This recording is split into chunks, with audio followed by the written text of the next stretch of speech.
Isang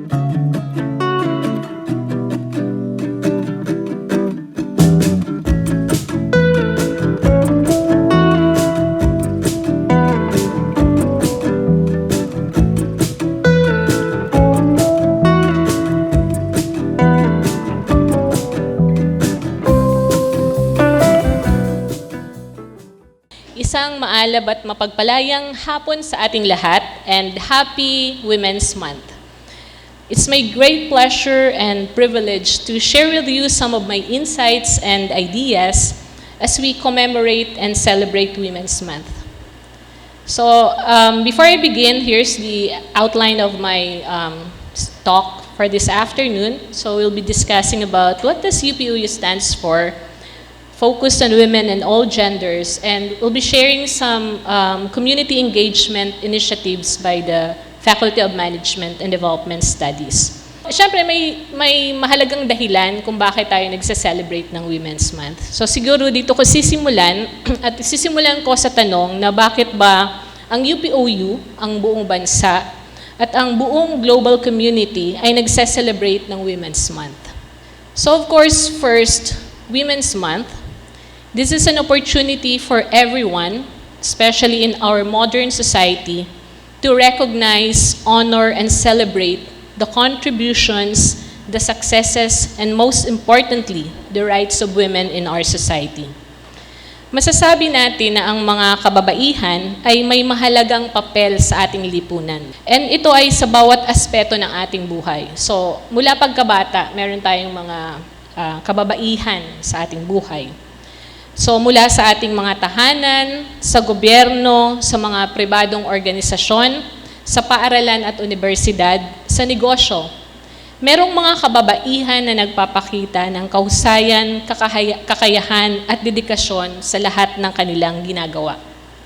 But let me just highlight that focusing on women does not mean that we are undermining the importance of men and other genders in our society. On the contrary, the Women's Month is the time wherein women, men, and all genders recognize the need for more inclusive and equitable initiatives to achieve progress and sustainable development. In order to do this, everyone needs to surface and acknowledge the historical and still ongoing inequalities, discrimination, and challenges faced by women. So tayo dito sa universidad, empowered ba tayo? Yes, empowered tayo dito sa UPOU. If you will ask how many women are in leadership position, 90%. How many of the faculty members are women? So madami, and even the staff, di ba? Pero hindi ito nagpapahiwatig na ganito rin ang sitwasyon sa ibang institusyon, sa ibang lugar sa Pilipinas, o sa ibang lugar sa ibang bansa. So, meron pa rin talaga tayong inequalities, discrimination, and maraming challenges na hinaharap ng mga kababaihan. Which brings me to the second reason why we celebrate Women's Month. We celebrate Women's Month to raise awareness about the various issues and challenges that women continue to face despite the modern society that we live in now. It is an opportunity to give space for us to examine and openly discuss issues such as gender equality, gender-based violence, health and well-being, and other issues related to women and human rights. We all know that throughout history, women have faced systemic discrimination, oppression, denial to basic human rights such as the right to vote, own property, pursue education, and pursue careers. So maswerte talaga tayo ngayon. I'm speaking of the, pwede nating tawaging bubble. I'm speaking of the people here in the university. Maswerte tayo, lalo sa Pilipinas, meron na tayong right to vote, own property, pursue education, and pursue careers. Pero hindi ito laging nangyayari sa ibang lugar at sa ibang bansa. So it's really a time for us to celebrate this time for us to raise awareness na kahit nandito na tayo sa modern society, we are in the 21st century, nangyayari pa rin yung diskriminasyon sa mga kababaihan. And while we have seen progress in the past decades, we can still see the gaps and disparities that still exist in various areas, including wages, leadership positions, economic standing, and access to resources. Third, we celebrate Women's Month to provide inspiration and strength to all women who continue to face discrimination and abuse. Up to this day, we still hear horror stories about how women in various situations, from domestic setting to work setting, face discrimination and abuse. The Women's Month is an opportunity to show all women their values and motivate them to be more resilient and determined to continue to fight for equal rights and opportunities. I was just reminded of this kasi last night we had a global session in one of our classes for the Doctor in Sustainability and AADE. So meron kami dong kasama ng mga taga-Afghanistan and they were sharing stories. And it was really heartbreaking.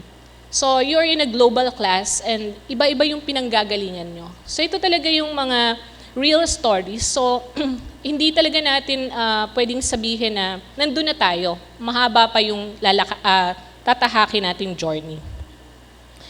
With all these issues and challenges, and of course, opportunities naman for women and men and all gender, the UP Open University has been and continues to work hard towards progress, equality, and inclusivity through enhanced community engagement within open and distance e-learning. Progress in this context can be defined as the advancement towards achieving social, economic, and environmental goals in a way that is equitable, inclusive, and sustainable for present and future generations.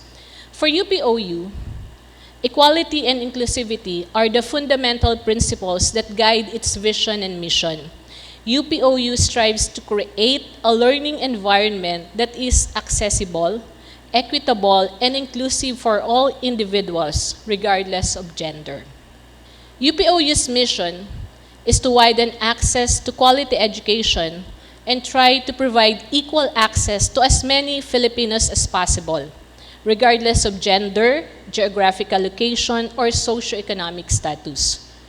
Through the open and distance e-learning philosophy and framework, UPOU tries to be more inclusive and accommodate the diverse needs and circumstances of its learners, including working professionals. So dito papasok yung mga nanay, mga single mothers, mga kababaihan na hindi makapunta talaga sa brick and mortar campuses. Kaya kailangan nilang mag-aral sa isang open and distance e-learning institution. Meron din tayong ina-accommodate syempre ng mga differently abled individuals and those living in remote areas and working overseas. Naalala ko pa, Chancellor, nung nagsimula ang UPOU, meron kaming mga estudyante na they had to cross mountains and rivers para lang makapunta dun sa learning center. Kasi nung time na yon, hindi pa uso ang internet. Natatandaan niyo ba yung tunog ng internet noon? Yung parang tanda ko pa sa isip ko yun. Yun yung parang signal for us ng progress. Kasi noon, literally, kailangan mag-travel yung mga, and these are teachers, women teachers, na hindi sila mapopromote kung hindi sila magpupursue ng graduate studies. So they had to cross mountain, literal na mountains to, and literal na rivers. So ganun yung mga pinagdaanan ng ating mga kababaihan at kalalakihan din na nag-aral. UPOU promotes diversity and inclusion by providing learning opportunities and space for individuals from different backgrounds, cultures, and perspectives to feel welcome, respected, and valued. Learners are exposed to a wide range of perspectives and experiences.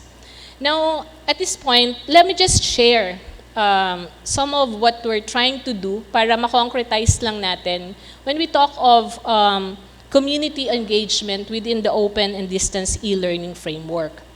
So at FMDS, we tried to intersect the threefold functions of a university through what we call community inclusivity, digital transformation, and acceleration towards sustainability, or CDAS. So in Tagalog, inklusibo, makatao, at digital na transformasyon tungo sa likas-kayang pag-unlad ng pamayanan. So at FMDS, we have various projects and programs that enhance community engagement. Meron kasing misconception na pag ODeL ay detached na sa community. On the contrary, we engage with diverse communities, both virtual communities as well as physical communities. In fact, we are trying to focus now at the community level, yung barangay and municipal level. Napansin namin na marami tayong magagandang programa sa ating bansa at polisiya para sa mga kababaihan. But the real challenge is how do we communicate and inform communities para makita natin kung naging successful ba itong mga programang ito. So sa tuwing bumababa tayo sa grassroots level, marami tayong naririnig ng mga kwento mula sa mga kababaihan na iba-iba ang kanilang pinagdadaanan. So for example, the one flashed on your screen was when we visited Barangay Naungan in Ormoc City, Leyte last year. Our purpose then was really to interview the fisher folks, but there were women in the barangay who were weaving eco-wastes. They turn waste into bags, and DTI assists them by providing the weaving machines and the skills training. So ito yung mga klase ng tulong na ginagawa ng gobyerno natin para kahit papano may madagdag sa kita ng pamilya nila. These women, itong mga to, are actually the wives of the fisher folks. So magandang aralin yung mga gantong kaso dahil dito kitang-kita natin ang interconnectedness ng mga challenges at issues na kinakaharap ng mga kababaihan and ng society natin as a whole. So when we interview these women, they share that due to climate change, wala nang nauhuli yung isda yung mga asawa nila. Kaya napipilitan na silang magtrabaho. Kung may mahuli man, sobrang maliit na ang isda at hirap na silang ibenta ito sa market. At nakita po namin to, nung pumunta kami doon, yung pail, ano ba ang pail sa Tagalog? Timba. So yung napakalit na timba, hindi pa po yun naging 1/3. At yun daw ay swerte na. So hindi araw-araw na meron silang ganong nakukuha sa dagat. So we heard more stories from the ground upon meeting women leaders who took the challenge in accepting leadership positions and roles in the community. It's great that more and more women are being organized at the barangay level. However, there should be emphasis on long-term and sustainable solutions for the deep-rooted problems that they face on a daily basis. It is also important to encourage diversity in community leadership, decision-making bodies, and representation for women. We need to ensure that diverse voices are heard and valued in all discussions and initiatives. So let me just share another project that we do here at UPOU. So here, as you can see, last year to, yung launching natin ng Women's Month din. You can see women's group from Barangay Maahas were invited during the launching nung aming pong FMDS Perma Garden. So since then, they have been actively joining our activities. In fact, we have just initially introduced the Barangay Digital Transformation Hub to our partner barangays. And this is part of the Barangay Digital Transformation Project, and we are connecting this with the Women and Elderly Empowerment Transformation Plus program. So, but what is this all about? So, ikwento ko lang po, no? I think this is the best illustration of the intersectionality between enhanced community engagement and ODeL, as well as yung collaboration and partnerships. So these intersectionalities are found through the following components of the Barangay Digital Transformation Hub. So we have an industry partner, a private organization, yung Concentric Philippines. So they are set to donate 5 sets of computers per barangay. So, and then we're going to set up the barangay spaces there into learning hubs. So barangays, the people in the community can gain access to micro-credentials. Yung di-launch po kanina, pwede na silang mag-undergo noon ng gender and development, MOOCs on gender sensitivity training, digital competency workplace training, yung pong mga basics about DRRM and resilience, digital literacy OERs, and other relevant courses and programs. So hindi na po rason na wala silang internet connection kung yung pong barangay hub ay mabubuo natin na isang digitally transformed space. Then also barangays will be provided, especially the women, on setting up and managing social media pages, especially how to combat disinformation and misinformation. And then of course, we have a partnership with the PESO, or the Provincial Employment Service Office, Provincial Employment Service Office, and they have established this, isa siyang parang website, ang tawag nila ay Province of Laguna Employment and Information System. So dito po nila nilalagay yung mga lahat ng available employment. So paano ba nito nare-reinforce nitong Barangay Digital Hub ang WIT programs, yung focus naman po on women and the elderly. One of the most sought strategies for women empowerment is through economic empowerment. Kailangan nabibigyan ng livelihood opportunities ang mga kababaihan sa barangay level pa lamang.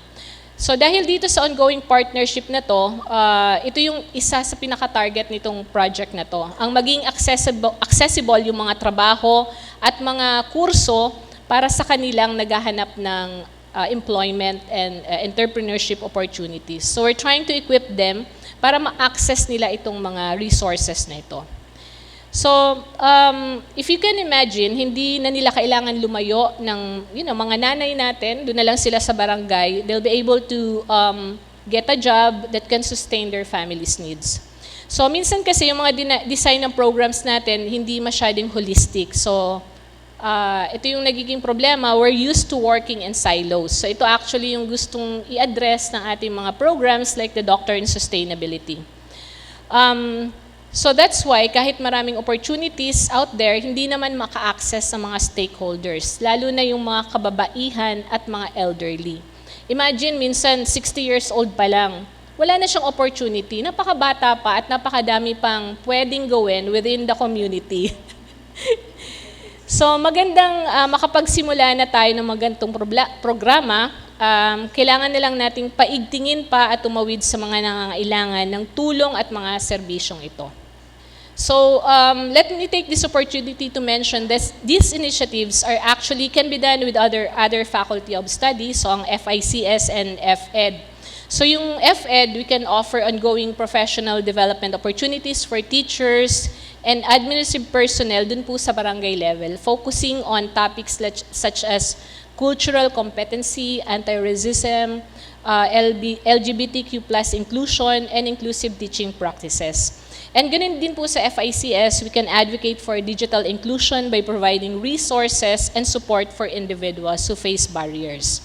So ito pong tatlong Faculty of Studies na to ng UPOU can really collaborate para ma-achieve natin tong tema natin ngayon, progress, equality, and inclusivity. At syempre, kailangan nating tandaan na hindi pwedeng one size fits all. Kaya po yung mga programa natin ay on a community level. At hindi tayo pwedeng pumayag na manatiling abstract yung mga ginagawa natin. In the years to come, we hope that this proof of concept will positively impact our communities, particularly women and elderly. So marami pa po kaming mga gantong programa. Meron po kami dito, ang aming mga faculty nandito, mabuti naman. Dahil i-mention ko ito, yung ginagawa naming project on, ang tawag nila ay compassion.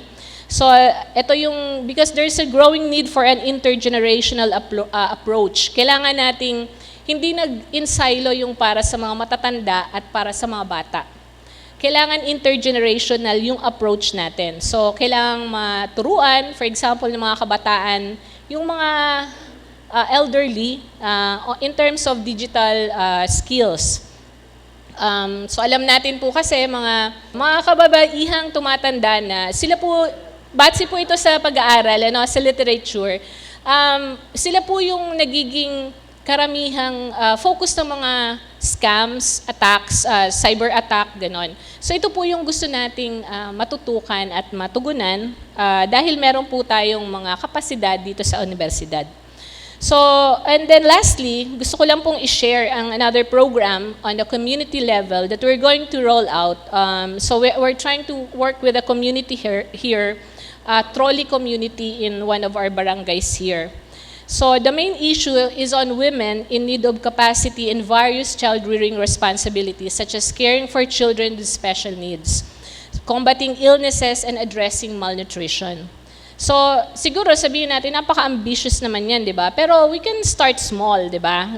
Unti-unti natin so we can address systemic barriers to inclusivity and equality within the community. So, ito po yung mga kasama to actually sa mga naka-line up na programa ni Direct Fina and ng OGC. Ito pong ang gagawin pong mga anong tawag dito? Women's class, focusing on caring for children with special needs, plant-based home remedies, and focusing on malnutrition. So dahil overarching ang mga issues na to, these initiatives are integrated within also yung aming tinatawag na community health initiatives. Ang tawag po namin ay community health, nalimutan ko yung meaning nun. Community health education and wellness ata. Okay, so yeah, so we have partners with communities. Ang UPOU po ay hindi abstract at nananatili sa virtual na mundo. Ang amin pong open and distance e-learning framework ay malawak at diverse na kasama po ang virtual and community, physical communities, and we are engaging with these communities. So to end this talk and sharing, let me just highlight the important role that UPOU plays as an open and distance e-learning institution in terms of progress, equality, and inclusivity.